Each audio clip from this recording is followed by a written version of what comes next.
राम मंदिर हम लोगों के लिए चुनाव का विषय नहीं रहा है।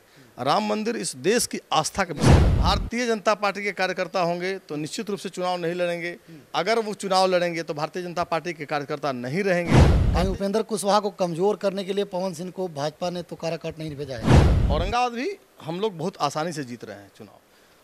नमस्कार, आप देख रहे हैं सीतयोग न्यूज और मैं हूं आपके साथ चितरंजन कुमार। देखिए, लोकसभा का चुनाव चल रहा है। पहले चरण में औरंगाबाद चुनाव जो है वह लोकसभा का संपन्न हो गया। अब 7वें चरण में जो औरंगाबाद के 3 विधानसभा क्षेत्र है वह काराकाट क्षेत्र में पड़ता है और काराकाट क्षेत्र जो है वह काफ़ी हॉट सीट माना जा रहा है। हॉट सीट इसलिए क्योंकि काराकाट क्षेत्र में भोजपुरी के जो सुपरस्टार हैं पवन सिंह, वह भाजपा से बगावत करके निर्दलीय चुनाव लड़ रहे हैं और उनके आने से काराकाट लोकसभा क्षेत्र जो है वह हॉट सीट बन गया है। लगातार जो पवन सिंह हैं वह अपने क्षेत्र में रह रहे हैं, क्षेत्र में रोड शो कर रहे हैं और भीड़ जो है वह काफ़ी जुट रही है। इन सभी मुद्दों पर हम आज भाजपा के नेता हैं, कोषाध्यक्ष औरंगाबाद के आलोक कुमार सिंह, उनसे हम चर्चा करेंगे और जानने का प्रयास करेंगे कि पवन सिंह जो हैं वह काराकाट में आए हैं तो भाजपा के जो समर्थित उम्मीदवार हैं उपेंद्र कुशवाहा, उनको कितना नुकसान देंगे। सर नमस्कार। बहुत बहुत नमस्कार। आपके माध्यम से आपके दर्शकों को और औरंगाबाद के सभी लोगों को बहुत बहुत नमस्कार। देखिए, अभी जो आप लोग प्रथम चरण का चुनाव संपन्न करा लिए, औरंगाबाद से सांसद सुशील कुमार सिंह जो थे पुनः भाजपा के प्रत्याशी थे और आप लोगों ने शांतिपूर्ण तरीके से संपन्न करा लिया। इस औरंगाबाद में जो चुनाव कराया आपने, क्या संभावना है, आप लोग चुनाव जीतेंगे या कोई कठिनाई आएगी? देखिए, हम सब प्रारंभ से ही मोदी जी ने 400 पार का नारा दिया और औरंगाबाद में हम लोगों ने 40 की 40 सीट जीतने का लक्ष्य अपने कार्यकर्ताओं के माध्यम से तय कर दिया था। औरंगाबाद भी हम लोग बहुत आसानी से जीत रहे हैं चुनाव, कहीं कोई संशय नहीं है। हर वर्ग के मतदाताओं के बीच हमारी अच्छी स्नेह उपलब्धि रही है और सबके साथ हमारा जुड़ाव रहा है। हमारे नेता औरंगाबाद से जो हमारे उम्मीदवार थे माननीय सांसद सुशील कुमार सिंह, उनका सभी वर्ग के लोगों के साथ जो जुड़ाव रहा है, आज हम इस आश्वस्त हैं, इस अवसर पे इस चुनावी मौसम में हम आश्वस्त हैं कि हम जो 40 की 40 सीट जीतने का जो हमारा जो संकल्प है उसमें औरंगाबाद भी एक अच्छी उपस्थिति दर्ज कराएगी। क्या मुद्दा रहा था आप लोगों के चुनाव में? सीधी सी बात है कि हम सब विकास के मुद्दा पर चुनाव में गए हैं और विकास ही हम सबों का मुद्दा है। लेकिन साथ साथ हमारे जो नेता हैं औरंगाबाद के सांसद सुशील कुमार सिंह, उनकी क्षेत्र में स्वीकार्यता, उनकी क्षेत्र में सहज उपलब्धता और हर वर्ग के लोगों से उनका जो आत्मीय संबंध और जुड़ाव है, यह हमें बहुत अच्छा उपलब्धि मिला। विकास चाहे किसी क्षेत्र में हो, चाहे भारत के प्रधानमंत्री या भारत सरकार के माध्यम से विकास का मामला हो, चाहे वह माननीय सांसद के माध्यम से विकास का मामला हो, हर क्षेत्र में विकास हुआ है और उसी का प्रतिफल मिल रहा है कि इस बार माननीय सांसद सुशील कुमार सिंह लगातार भारतीय जनता पार्टी से तीसरी बार, वैसे लगातार चौथी बार और वैसे 5वीं बार संसद में पहुंचने का अपना रिकॉर्ड तो बनाएंगे। आप बोल रहे हैं कि विकास के मुद्दे पर हम लोगों ने चुनाव लड़ा, लेकिन विपक्ष औरंगाबाद में लगातार यह आरोप लगाती रही कि भाजपा जो है वह राम मंदिर और राष्ट्र हित के मुद्दे पर चुनाव लड़ रही है। विकास कोई मुद्दा ही भाजपा के पास नहीं था। बड़ा अच्छा विषय आपने दिया है कि राम मंदिर और राष्ट्रहित, ये हम सबों के लिए गौरव की बात है कि राम मंदिर देश में बना और जिसका हम सब साक्षी हैं कि कभी विपक्ष कहता था कि भाजपा वाले कहते हैं कि सौगंध राम की खाते हैं, मंदिर वहीं बनाएंगे लेकिन तारीख नहीं बताएंगे। हम लोगों ने बड़ी स्पष्टता से बहुत पहले तारीख भी बता दिया। जब माननीय सर्वोच्च न्यायालय के द्वारा उस दिशा में पहल किया गया, मंदिर निर्माण का मार्ग प्रशस्त हुआ, तो हम लोगों ने तारीख भी बता दिया कि 22 जनवरी को हम लोग राम मंदिर का उद्घाटन करेंगे।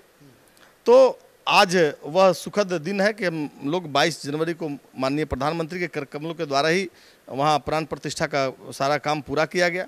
यह हम सबों के लिए सौभाग्य का विषय है। पहला। दूसरा, राम मंदिर हम लोगों के लिए चुनाव का विषय नहीं रहा है। राम मंदिर इस देश की आस्था का विषय है, इसलिए हम लोग उसको चुनाव के रूप में नहीं लेते हैं। दूसरा आपने राष्ट्रवाद की बात किया। तो हम सब तो कहते हैं राष्ट्र हित में करेंगे काम, काम का लेंगे पूरा दाम। तो हम जब काम करेंगे राष्ट्र हित में तो निश्चित रूप से उसका इनाम तो जनता देगी ही देगी।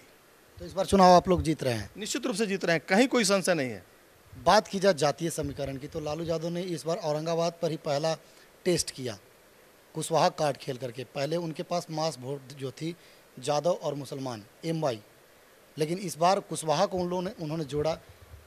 तो यह कितनी कठिनाई भरी रही आप लोगों के लिए? देखिए, पहली बात तो कि आपके चैनल के माध्यम से हम कह दें, मैं व्यक्तिगत रूप से भी और हमारे दल के लोग भी, दल के नेता भी कभी जातीय आधार पर बात करने के लिए हम लोग नहीं चाहते हैं। जातीय फैक्टर हम सबों के जहन में कभी आता ही नहीं है, पहला नंबर। दूसरा नंबर, आपने कहा कि पहले यादव का और मुसलमान का समीकरण महागठबंधन के साथ था, इस बार कुशवाहा का समीकरण महागठबंधन के साथ जुड़ गया।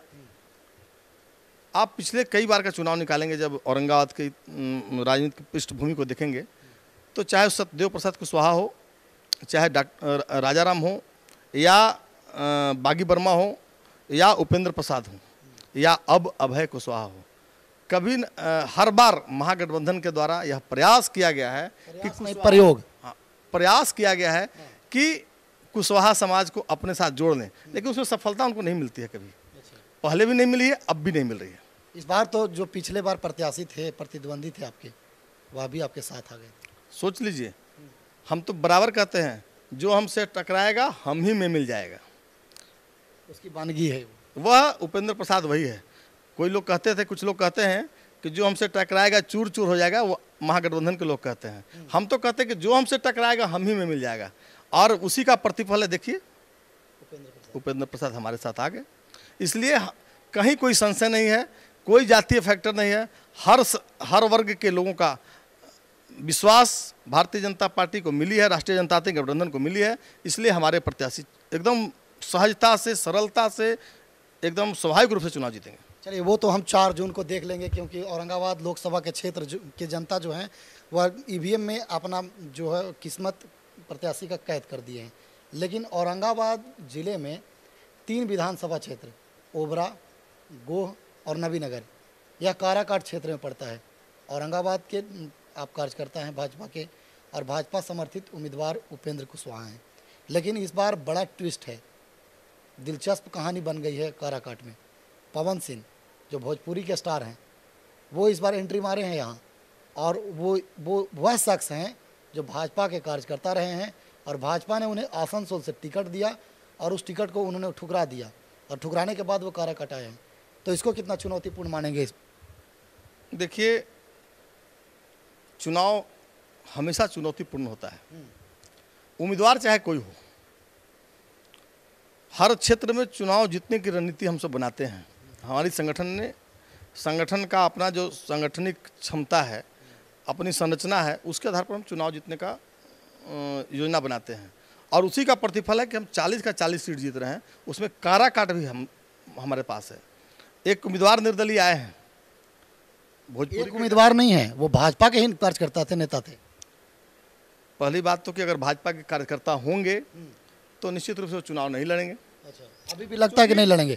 अभी भी आप लोगों को लगता है कि नहीं लड़ेंगे? भारतीय जनता पार्टी के कार्यकर्ता होंगे तो निश्चित रूप से चुनाव नहीं लड़ेंगे। अगर वो चुनाव लड़ेंगे तो भारतीय जनता पार्टी के कार्यकर्ता नहीं रहेंगे। भारतीय जनता पार्टी के एक कार्यकर्ता राष्ट्रीय जनतांत्रिक गठबंधन के प्रत्याशी उपेंद्र कुशवाहा को जिताने के लिए प्राणपण से समर्पित है, और एक सीट एनडीए के लिए महत्वपूर्ण है, और एक मत एनडीए को जाएगा। कहीं उपेंद्र कुशवाहा को कमज़ोर करने के लिए, यह कड़ा सवाल है, कहीं उपेंद्र कुशवाहा को कमज़ोर करने के लिए पवन सिंह को भाजपा ने तो काराकाट नहीं भेजा है? ये आप नैरेटिव बनाने का प्रयास कर रहे होंगे अपने चैनल के माध्यम से, लेकिन कहीं भी एक स्पष्ट मानना है। आप देख रहे होंगे माननीय प्रधानमंत्री मोदी जी का लगातार बिहार के प्रति जो उनका जुझारूपन, समर्पण है, एक सीट पर जो जिस प्रकार से उन्होंने अपना कैंपेन चला रहा है, कहीं भी कोई उस प्रकार का पक्षपात का बात नहीं है।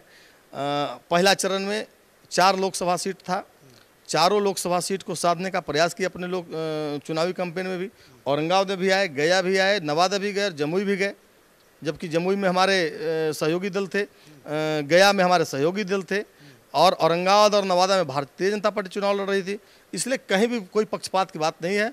और माननीय प्रधानमंत्री जी मोदी जी जो लक्ष्य तय किया है अब की बार 400 पार, वह उनका संकल्प है, लेकिन जनता ने वो तय किया है। इसलिए राष्ट्रीय जनतांत्रिक गठबंधन में भरोसा रखने वाले लोग और उनके कार्यकर्ता किसी भी मुगालता में और किसी को कोई नैरेटिव सेट करने का अवसर ही नहीं देने वाली है। एक एक मत राष्ट्रीय जनतांत्रिक गठबंधन को देगी और काराकाट से उपेंद्र कुशवाहा भारी मतों से जीतेंगे। आज मैं आपके चैनल के माध्यम से विश्वास दिलाता हूं और वादा करता हूं 4 जून को आप भी तय करेंगे, और शायद महागठबंधन के लोग इस पर चर्चा करने के लिए उस दिन तैयार नहीं होगा, कहीं वो लोग फिर ईवीएम का रोना रोना शुरू कर देंगे। इसलिए कि परिणाम जनता ने पहले तय कर दी है।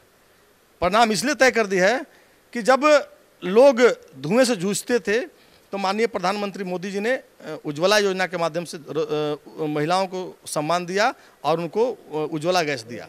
उज्ज्वला गैस की बात करते हैं तो जो विपक्ष है आपकी वह आरोप लगाती है कि उज्ज्वला गैस से कनेक्शन तो दे दिया गया, लेकिन गैस इतना महंगा कर दिया गया कि वो गैस पुनः भरवा नहीं रहे। देखिए, वैश्विक कारण से पेट्रोलियम पदार्थ का दाम बढ़ता है, लेकिन माननीय प्रधानमंत्री मोदी जी जब उनके चूल्हे को धुएं मुक्त किया है, उनके रहने के घर को ऐसा बनाया है प्रधानमंत्री आवास योजना। पहले एक आवास चलता था विपक्ष के जब सरकार हुआ करती थी, उस समय देश में आवास की परिकल्पना थी कि एक शहर से बाहर ऐसी जगह पे जहाँ बनता था 8 बाई 8 का खोली बना दिया जाता था, जो रहने लायक नहीं होता था वहाँ कोई रहना नहीं चाहता था। लेकिन जब माननीय प्रधानमंत्री मोदी जी आए तो प्रधानमंत्री आवास योजना की परिकल्पना लाया, और वह आवास योजना कहाँ बनेगा? जहाँ गरीब रहता है उसकी इच्छा से बनेगा, और वह घर कैसा होगा उसकी जो संकल्प है या उसकी जो सपना है उसके अनुसार बनेगा। वह घर रसोई घर से युक्त होगा और महिलाओं के सम्मान और इज्जत की रक्षा करते हुए, जिसको शौचालय हम लोग कहते हैं, माननीय प्रधानमंत्री जी ने उसको इज्जत घर नाम दिया है, वह शौचालय युक्त होगा। और वह घर शुद्ध पेयजल से युक्त होगा, नल जल, हर घर नल का जल शुद्ध पेयजल से उपलब्ध होगा। इसलिए इतनी बड़ी योजना माननीय प्रधानमंत्री मोदी जी के द्वारा चलाया गया है, और हर गरीब के घरों में जब रसोई घर बना, इज्जत घर बना, उज्ज्वला योजना से आच्छादित हुआ, और कोई गरीब भूखे ना रहे, इसके लिए लगातार कोरोना काल से लेकर आज तक उस घर हर प्रति व्यक्ति को अन्न उपलब्ध कराने की जो बीड़ा अपने कंधे पर उठाया है, आज भी निर्बाध गति से चल रहा है। या मानते हैं कि नहीं कि गैस का कीमत बढ़ा है?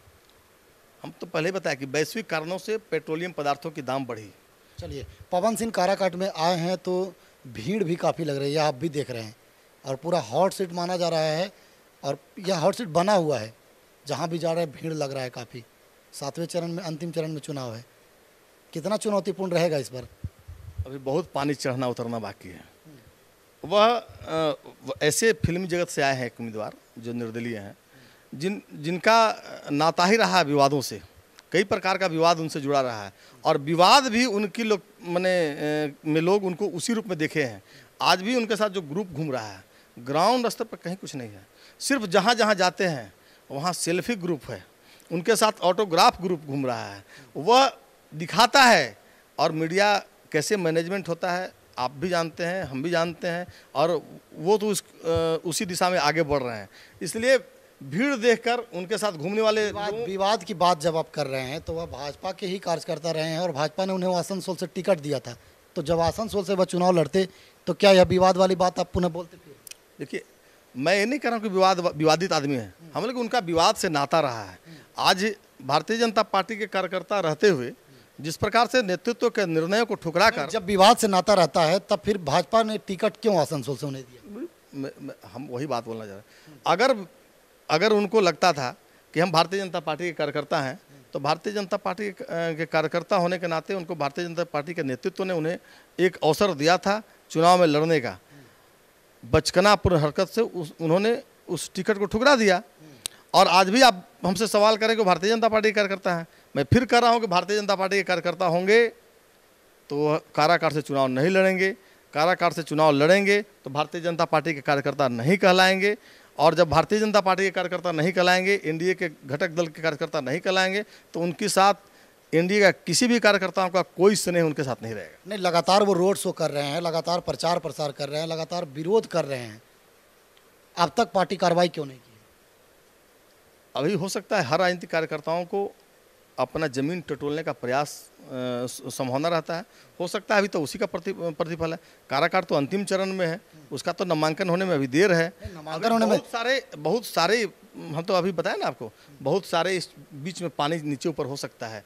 किसके सतह पर कौन डूबेगा इसका भी कहना बड़ा मुश्किल है। मतलब पवन सिंह को अभी भी आशा है कि एनडीए से उन्हें उम्मीदवार बनाया जाए? हम तो उन्हें किसी व्यक्ति को हम अपना चुनौती नहीं मानते हैं।